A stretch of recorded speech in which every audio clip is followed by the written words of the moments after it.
Protest behavior no one talks about. Honestly, Attached introduces a concept called protest behavior. This is important.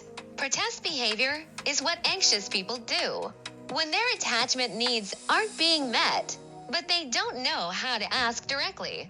This could look like repeated texting, picking fights, withdrawing to get attention, becoming overly accommodating, saying I'm fine when they're not.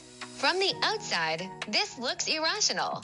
From the inside, it feels desperate because the goal isn't control. The goal is reconnection. The deep fear under anxious attachment here's what anxious attachment is really afraid of.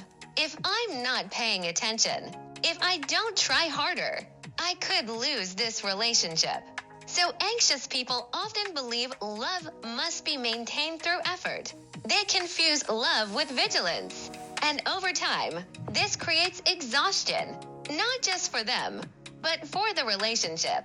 The avoidant attachment style. If I need you, I lose myself. Now let's talk about avoidant attachments, the most misunderstood style of all. Avoidant people are often described as emotionally unavailable, commitment phobic, cold, selfish. But attached reframes this completely. Avoidant attachment is not a lack of feelings. It's a fear of dependency. What avoidant attachment feels like internally. Avoidant people often experience a sense of pressure when relationships deepen, discomfort when someone relies on them emotionally, a strong need for independence, emotional shutdown during conflict. They may genuinely care about their partner, but closeness triggers a different alarm. I'm losing my autonomy. So their system does the only thing it knows how to do. It creates distance. Deactivation strategies, the invisible wall.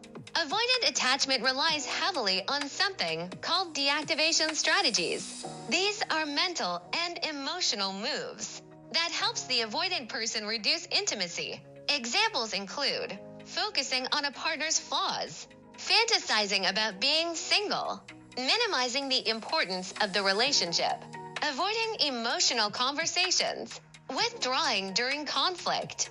To the anxious partner, this feels like rejection. To the avoidant system, this feels like relief. The core belief of avoidant attachment. At the heart of avoidant attachment is this belief.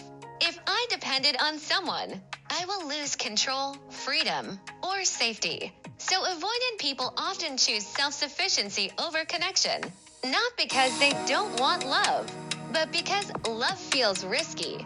The secure attachment style. Connection is safe. Now let's talk about secure attachments. Secure people are often misunderstood as boring, lucky, or effortless. But that's not the truth. Secure attachment is not about perfection. It's about emotional regulation.